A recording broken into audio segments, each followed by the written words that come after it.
Isto dito, como é que ficamos em termos de law e direito natural? E agora tentando um pouco numa perspectiva austríaca, ainda que provavelmente tendo que excluir Mises neste caso. Acho que daria para ler o law como direito natural, desde que na tal perspectiva falibilista, e levando a parte falibilista a sério. Não é? Dizendo, ok, seria algo disso, mas é algo que nós não temos nem a certeza de que o que julgamos está certo, nem temos e sabemos. O que temos a certeza é que nunca chegaremos à verdade final absoluta. Iremos, idealmente, nos aproximando sempre um pouco mais. Algo que, a meu ver, é compatível com essa interpretação de Hayek é o facto de ele, especialmente nos seus estudos posteriores, usar muito a seguinte expressão: a descoberta da lei. Não é? Quer dizer, numa perspectiva de criação por processo evolucionário, a lei está sendo gerada. Ora, se você usa a expressão a lei está sendo descoberta, isso parece inclinar para uma posição mais próxima ou com um background justnaturalista. Não é? Pronto. Aí a própria evolução de Hayek ao longo da vida, há inclusivamente estudo de análise interessante sobre a influência que ele teve na encíclica Centésimos Anos e a influência que esse trabalho dele teve nas próprias ideias de Hayek, mas pronto, não dá aqui para estarmos a aprofundar muito. Acho que de qualquer forma já dissemos bastante. Para concluir e depois ainda permitir mais algum espaço para questões, deixem-me só introduzir o último tema. Vou fazer uma introdução breve para depois podermos, a nível da discussão, desenvolver um pouquinho mais. A democracia e o liberalismo na perspectiva da escola austríaca. Eu aqui vou-me centrar mais em Mises e Hayek, depois na discussão podemos ir um pouco mais além. Para Mises e tanto para Mises como para Hayek, e neste aspecto os dois estão bastante próximos, em que medida é que eles são democratas, não é? São favoráveis, são defensores do regime democrático. Essencialmente, não por considerar que a decisão democrática, por ser democrática, é uma decisão mais correta, mas numa linha um pouco, essencialmente, popperiana, de que a democracia é um bom método para você substituir pacificamente os governos. Ou seja, você vai ter um Estado, esse Estado vai ter um governo, e esse governo há de chegar a uma altura que a população quer que seja substituído. A democracia é um método que permite, a democracia representativa, que permite substituir pacificamente os governos. E isso é algo que deve ser valorizado. Se associarmos pois o qualificativo liberal à democracia, uma democracia liberal, então estaríamos associando também, além deste método de substituição pacífica dos governos, ao regime democrático ou liberal a salvaguarda daquelas características do pensamento liberal que falámos, o respeito por uma esfera de direitos e liberdades individuais, etc. Acrescentando esse qualificativo. Ao mesmo tempo,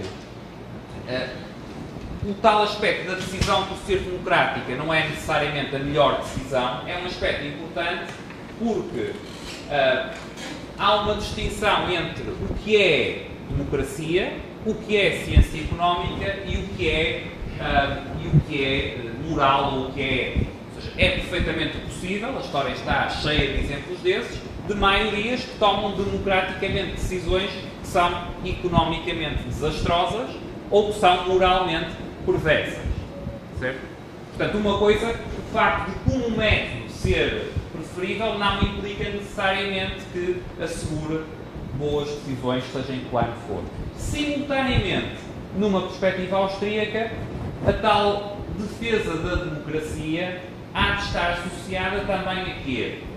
À proteção dos direitos dos grupos que em cada momento são minoritários, Hayek em especial no Law, Legislation and Liberty, dedica bastante atenção a esse tema. Ele diz, citando de memória, se não houvesse a possibilidade de quem está na minoria num determinado momento se vir a constituir em maioria, então o método democrático não faria sentido. Não é? Então, se fosse simplesmente um método para a maioria controlar ou aniquilar a minoria, então seria um método de despotismo como qualquer outro. E dentro das minorias, da minoria mais pequena possível, que é o indivíduo, não é? Da salvaguarda dos direitos do indivíduo.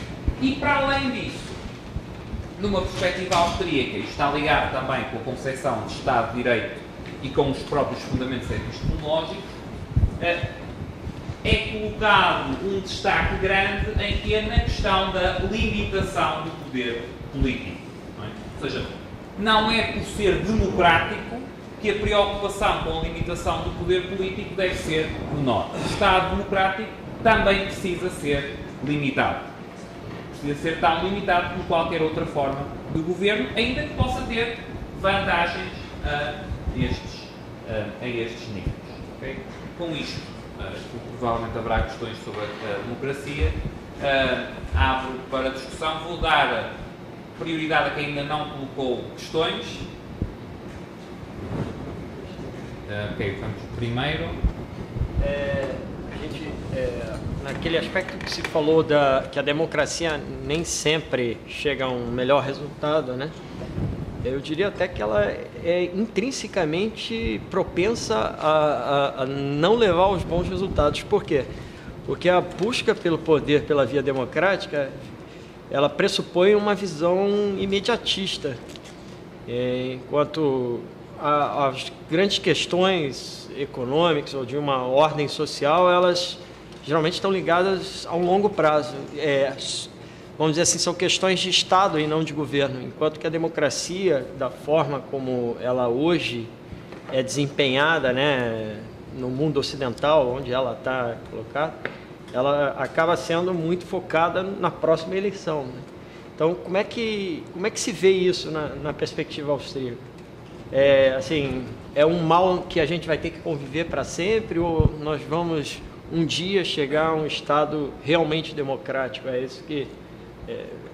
essa é a minha questão. Porque eu acho que aí é que surge, volta e meia, essas vamos dizer assim, essas utopias, né? Elas se baseiam aí um pouco, às vezes, que a democracia não é o meio mais adequado para se chegar a um projeto de longo prazo, enfim, essa utopia toda. É isso que Deixa-me pensar um pouco. Uma forma fácil de não responder seria citar aquela frase: é o pior sistema, exceto por todos os outros. Não é? Mas a inclinação para o curto prazo, e aqui pensando até, talvez não em termos de escola austríaca, mas de public choice, é de facto algo que existe num regime democrático. Ou seja, quando você está competindo, está estudado em public choice, especificamente até na área de estudo dos efeitos dos ciclos eleitorais, não é? O que acontece pelo facto de, periodicamente, você ter eleições e que tipo de incentivos bons e maus isso gera do ponto de vista dos agentes políticos. Não é? Portanto, é de facto uma característica da democracia. Isto dito, eu creio que entramos na tal questão das alternativas. Não é? O problema é que agora, a questão tinha acho que tinha mesmo este argumento da orientação para o curto prazo, uma reminiscência hobbesiana, não é? Portanto, tem uma certa... O argumento do democracy, the God that failed, o argumento central é esse, a orientação para o curto prazo da democracia. Eu não contesto tanto o argumento, que é um argumento bastante estabelecido, como disse até em public choice. O que me parece mais complexo é que tipo de sistema sistema de decisão coletiva política é que poderá eventualmente assegurar condições melhores. E do meu ponto de vista, mas é uma questão obviamente aberta para discussão, não vejo nenhuma alternativa melhor. E vejo uma coisa um pouco preocupante, que é por vezes em alguns críticos liberais e austríacos da democracia, uma idealização de tipos de regime que, na minha perspectiva, tem muito pouco fundamento, quer teórico, quer empírico.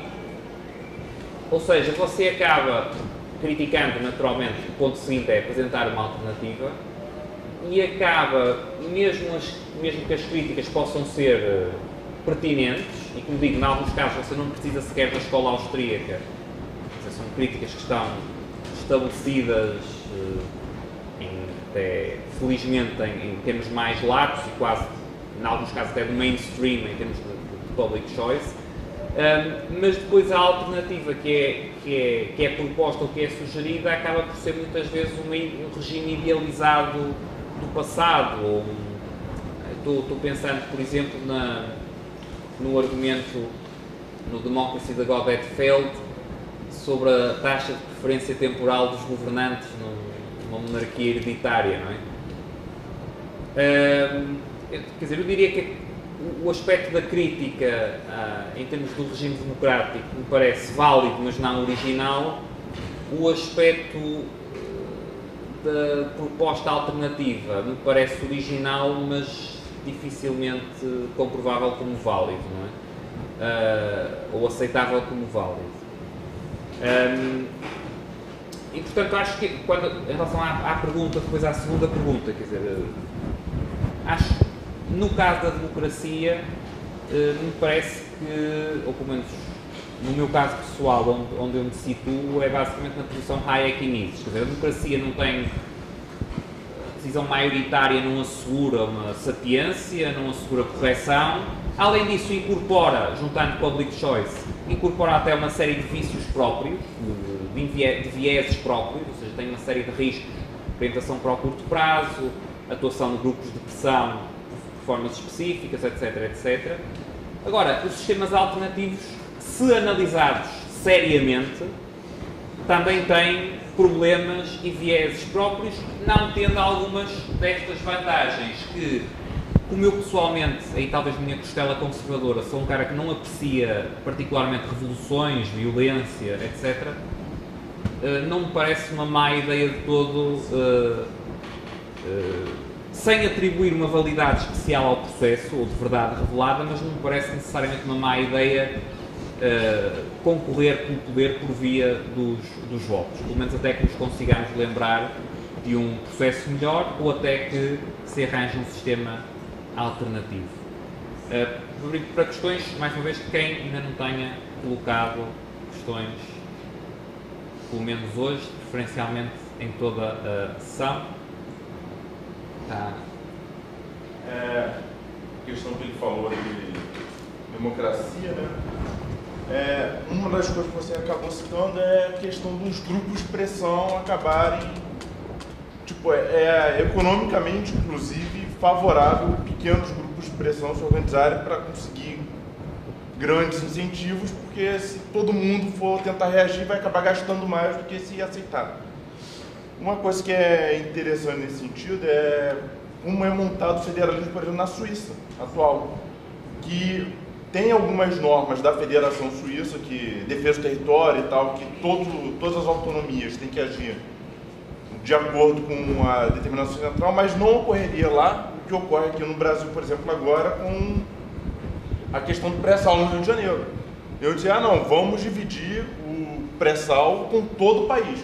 Rio de Janeiro vai dizer, tudo bem, mas isso não se aplica aqui no nosso estado. Quer dizer, tem uma salvaguarda de quem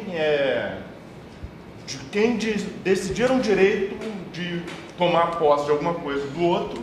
Esse outro pode dizer, pô, tudo bem, mas eu não concordo e comigo não se aplica. Quer dizer, existem algumas coisas que não são tão aplicadas, assim, difundidas nas democracias ocidentais, e caminham um pouco mais nessa questão de salvaguarda das minorias e tal, que estão perdendo espaço e são poucas as evidências que tem hoje em dia. Eu acho que se remete para outro aspecto importante, que é a escala a que a decisão democrática é tomada.